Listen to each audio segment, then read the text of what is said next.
Hello बच्चों, तो कैसे हैं आप लोग। आशा करता हूं कि आप लोग काफ़ी अच्छे होंगे। आज मैं फिर से आप सभी बच्चों को भूगोल पढ़ाने के लिए आया हूं। भूगोल का यह हमारा दूसरा क्लास है। पिछले क्लास में आप सभी बच्चों को मैंने भूगोल के बुक के बारे में बताया था।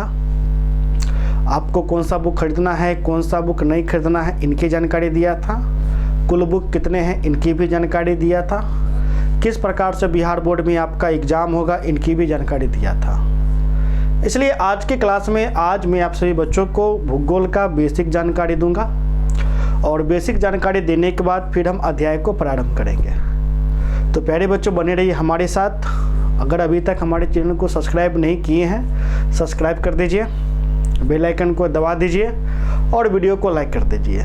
किसी भी प्रकार का कोई दिक्कत हो तो कमेंट करके आप हमें बता भी सकते हैं और हमारे वीडियो को अपने मित्रों के साथ शेयर भी कर सकते हैं। जितना शेयर करिएगा उतना मुझे मोटिवेशन मिलेगा, जिससे मैं वीडियो बना करके अपलोड कर सकूं। ठीक है, तो प्यारे बच्चों, क्लास हो गया हमारा 12 आर्ट्स वाले बच्चों के लिए है, बिहार बोर्ड वाले बच्चों के लिए है, वैसे बच्चों के लिए जो बच्चे बिहार बोर्ड से अपनी परीक्षा 2024 में देंगे। न्यू बैच है आपका। ठीक है, तो आज का हमारा विषय हो गया विषय भूगोल। ठीक है प्यारे बच्चों, तो सबसे पहले हमें तो ये जानना है भूगोल के बारे में, भूगोल विषय के बारे में। तो प्यारे बच्चों देखिए, भूगोल को हम अंग्रेजी में क्या कहते हैं? जियोग्राफी। ठीक है, जियोग्राफी। और ये जो जियोग्राफी जो वर्ड है प्यारे बच्चों, दो ग्रीक भाषा के शब्द से मिलके बने हैं। ये दो ग्रीक भाषा कौन कौन है? एक तो हो गया जियो और दूसरा हो गया ग्राफी। जियो का अर्थ आप लगा सकते हैं भू से, धरा से, पृथ्वी, जैसा मन है वैसा अपन कह सकते हैं। ग्राफी का अर्थ आप लगा सकते हैं वर्णन करना, अध्ययन करना,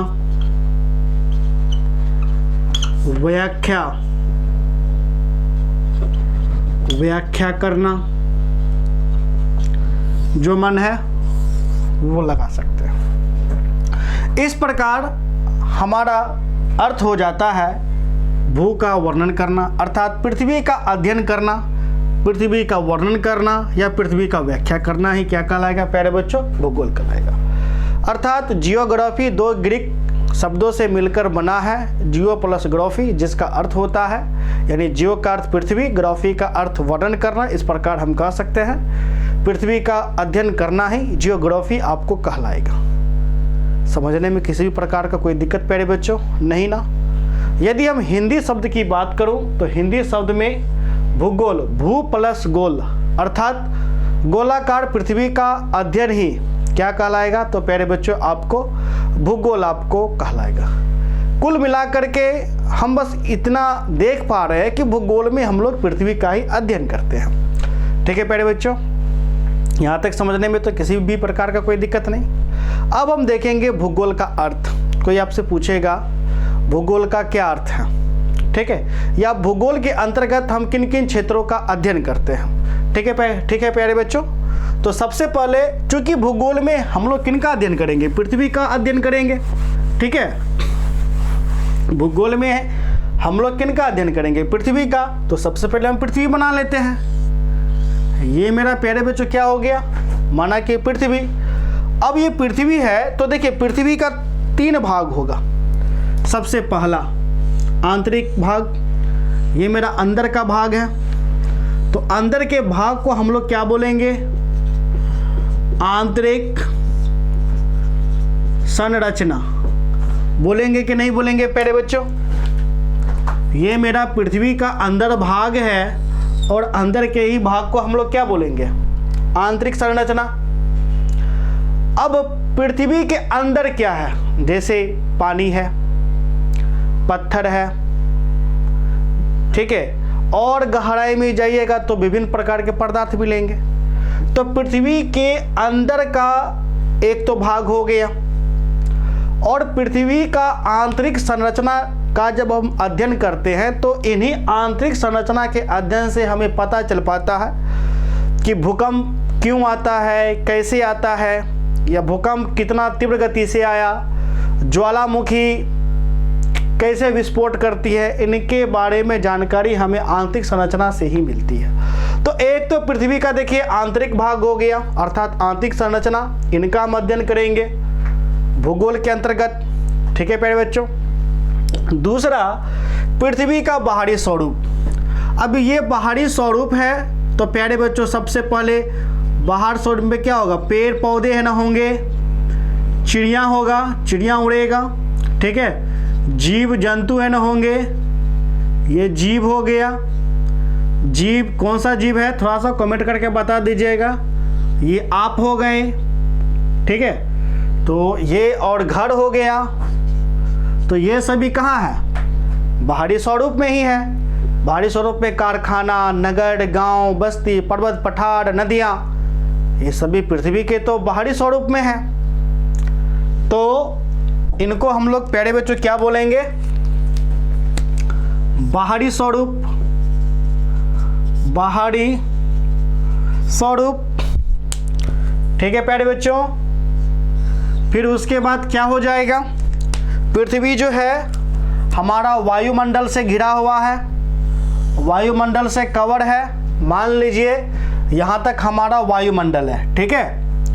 अब ये जो लाल कलर का जो लाइन देखने प्यारे बच्चों, इस लाल कलर के अंदर तक ही वायु है, हवा है, इसके बाहर हवा नहीं है। अब जब इसके बाहर हवा नहीं अर्थात ये वायुमंडल नहीं है तो क्या यहाँ चिड़िया उड़ेगा, नहीं उड़ेगा, क्योंकि बिना हवा का चिड़िया कैसे उड़ेगा, नहीं उड़ेगा, ठीक है। तो वायुमंडल के बाहरी भाग को, यानी ये जो बाहरी का जो भाग है इस भाग को ही बोलेंगे हम आंतरिक्ष। क्या बोलेंगे प्यारे बच्चों, आंतरिक्ष बोलेंगे, ठीक है। लेकिन जहां तक वायु है उस भाग को हम कहेंगे वायुमंडल। अब वायुमंडल है वहीं मेरा चिड़िया उड़ेगा, एरोप्लेन उड़ेगा, हेलीकॉप्टर उड़ेगा, और जहां वायु नहीं है वो मेरा अंतरिक्ष कहलाएगा। और इसी अंतरिक्ष में क्या क्या होगा, चंद्रमा होगा, ग्रह होगा, ठीक है, और यहाँ चिड़िया उड़ नहीं सकता है क्योंकि हवा नहीं है आपका। तो ये जो वायुमंडल है, तो वायुमंडल का भी जो अध्ययन है हम लोग कहाँ करेंगे प्यारे बच्चों, इस वायुमंडल का भी अध्ययन हम भूगोल के ही अंतर्गत करेंगे। अब पूछेगा क्यों, क्योंकि वायुमंडल के अध्ययन के ही कारण हम यह ज्ञात कर पाते हैं कब बरसात होगा, कब बरसात नहीं होगा, अर्थात मौसम की जानकारी हमें यहीं से प्राप्त होती है। जैसे आए दिन आपने सुना होगा सरस्वती पूजा तक ठंड कड़ाके की ठंड रहेगी, इसलिए ज़िले में 26 जनवरी तक ये स्कूल को बंद किए जाते हैं, ऐसा देखिएगा सूचना मिलता है। तो उनको कैसे पता कि आने वाले 4 दिनों तक कड़ाके की ठंड होगा, तो इन्हीं का अध्ययन करने अर्थात मौसम का अध्ययन किया जाता है। तो इन सभी का अध्ययन किसके अंतर्गत किया जाता है, तो प्यारे बच्चों वायुमंडल का। अर्थात पूरे पृथ्वी में देखिएगा आंतरिक संरचना, बाहरी स्वरूप और वायुमंडल का हम अध्ययन कर लेंगे तो भूगोल आपका यहीं पर समाप्त हो जाएगा। भूगोल जो है प्यारे बच्चों यहीं पर क्या हो जाएगा, समाप्त हो जाएगा, सिंपल सी बात है। इसलिए कोई आपसे पूछे कि बताओ भूगोल क्या है, बताओ भूगोल क्या है, तो आप क्या कहिएगा, भूगोल वह सामाजिक विज्ञान है। भूगोल कौन सा विज्ञान है प्यारे बच्चों, सामाजिक विज्ञान है, ठीक है। तो आप कहिएगा भूगोल वह सामाजिक विज्ञान है जिसके अंतर्गत हम पृथ्वी की आंतरिक संरचना, बाहरी स्वरूप तथा वायुमंडल का अध्ययन करते हैं। एक लाइन में देखिए उत्तर आपका हो गया। कोई पूछेगा भूगोल किसे कहते हैं, भूगोल, तो आप है ना क्या कहिएगा, भूगोल वह सामाजिक विज्ञान है जिसके अंतर्गत हम पृथ्वी की आंतरिक संरचना, बाहरी स्वरूप तथा वायुमंडल का अध्ययन करते हैं। समझ गए प्यारे बच्चों, ये आपका हो गया भूगोल। अब ये जो भूगोल है प्यारे बच्चों, इसका विषय क्षेत्र काफी ज्यादा हो जाता है। देखने के लिए तो लगता है मात्र ये 3 क्षेत्र है, लेकिन इन 3 क्षेत्रों को ही देखिएगा तो अपने आप में बहुत बड़ा विषय वस्तु है। इसलिए भूगोल का जो शाखा जो होता है वो मुख्य रूप से 3 भागों में बट जाता है। कितने भाग में बट जाता है प्यारे बच्चों? तो भूगोल 3 भागों में बट जाता है। ठीक है, अब हम भूगोल के शाखा को देखेंगे। ठीक है, इसलिए हम इसको मिटा देते हैं। इन सभी लेक्चर का नोट्स हम आपको ऐप पर अपलोड कर देंगे। ठीक है प्यारे बच्चों, PDF फाइल में सारा का जो नोट्स है मैं आपको अपलोड कर दूंगा। ठीक है ना, चलिए, इसलिए इसे मैं थोड़ा मिटा लेता हूं और मिटाने के बाद फिर मैं भूगोल के शाखा का मैं बात करता हूं। तो प्यारे बच्चों देखिए, ये मेरा हो गया भूगोल। तो भूगोल का जो शाखा निकल जाता है मुख्य रूप से 3 शाखा निकल जाता है। सबसे पहला शाखा है भौतिक भूगोल, जिसे आपने कक्षा 11 में पढ़ा होगा। भौतिक भूगोल आपको पूरा 11th में ही पढ़ना है। ठीक है, आपने पढ़ा भी होगा। दूसरा हो जाता है मानव भूगोल, जिसे आपको कक्षा 12 में पढ़ना है। ठीक है, अर्थात इसको हम पढ़ाएंगे।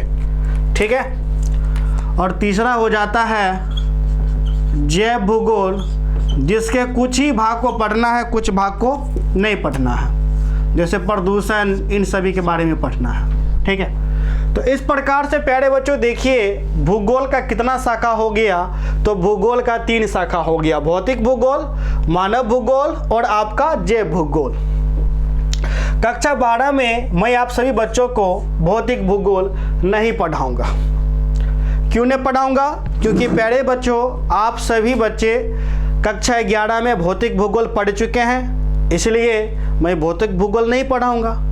अब बहुत बच्चे कहेंगे सर हम तो भौतिक भूगोल पढ़े ही नहीं, तो थोड़ा बहुत लाइटली बता दीजिए कि ये भौतिक भूगोल है क्या, क्योंकि बहुत बच्चे तो नहीं पढ़े। तो ठीक है, कोई बात नहीं, नहीं पढ़े हैं तो हम आपको बता देते हैं कि भौतिक भूगोल क्या है। तो प्यारे बच्चों देखिए, प्रकृति द्वारा निर्मित, अर्थात जो प्रकृति जानते हैं ना, पर्यावरण, तो प्रकृति द्वारा निर्मित विषय वस्तु का जब हम अध्ययन करेंगे, विषय वस्तु का जब हम अध्ययन करेंगे तो वो सभी विषय वस्तु किसके अंतर्गत आएगा प्यारे बच्चों?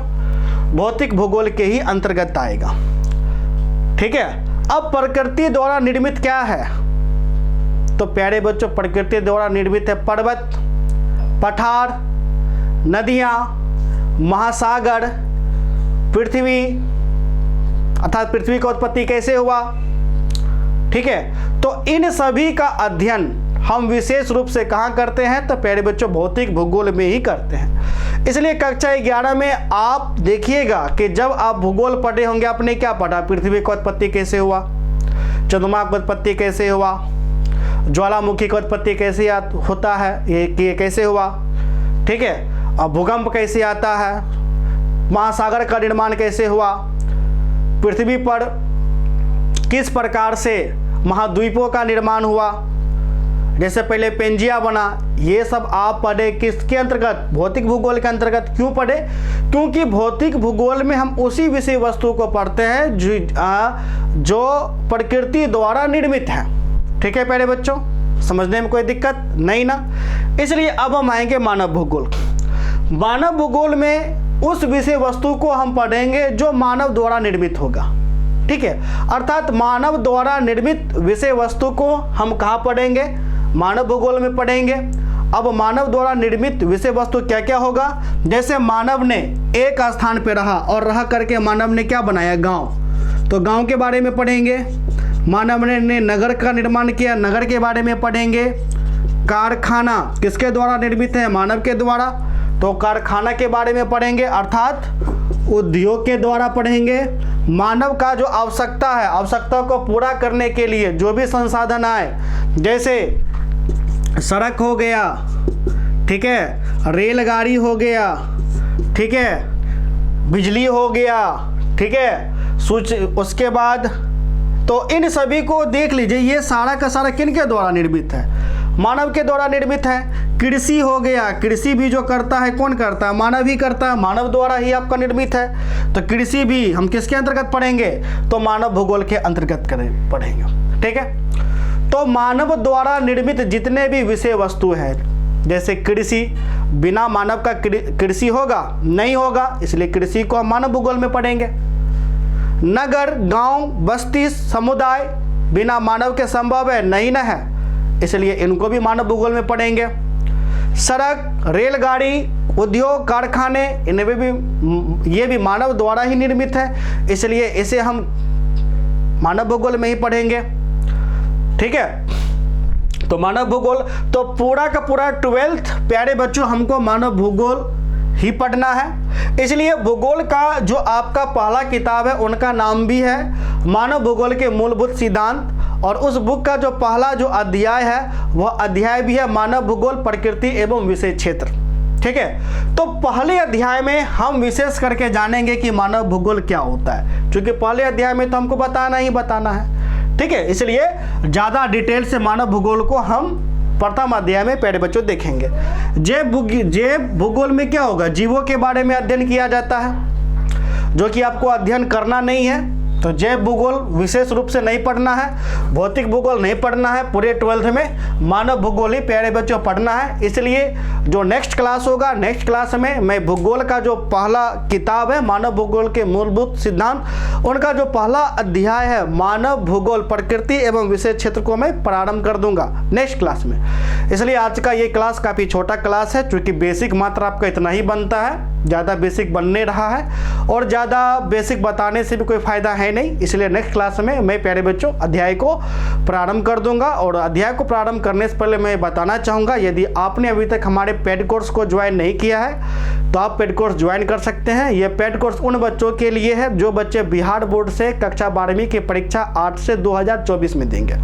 पेड कोर्स के लिए 1500 फी लगेंगे। 1500 फी में आपको सभी विषय पढ़ाए जाएंगे, चैप्टर वाइज पढ़ाए जाएंगे, लाइव क्लास दिया जाएगा। लाइव क्लास नहीं कर पाते हैं तो रिकॉर्डेड वीडियो आपको मिल जाएगा, नोट्स आपको दिए जाएंगे, क्वेश्चन आंसर को समझाए जाएंगे, उनके भी नोट्स दिए जाएंगे, लघु दीर्घ वस्तुनिष्ठ तीनों कराए जाएंगे, उनमें MVVI VVI भी चिन्हित किया जाएगा, चैप्टर वाइज टेस्ट लिया जाएगा, प्रत्येक रविवार को डाउट क्लास लिया जाएगा, सिलेबस को अक्टूबर के अंत में समाप्त किया जाएगा। ई बुक भी प्रोवाइड किया जाएगा। यदि आप हमारे पेड कोर्स में जुड़ना चाहते हैं तो आप हमें कॉल कर सकते हैं। हमारा नंबर है 70 61 50 45 52। धन्यवाद।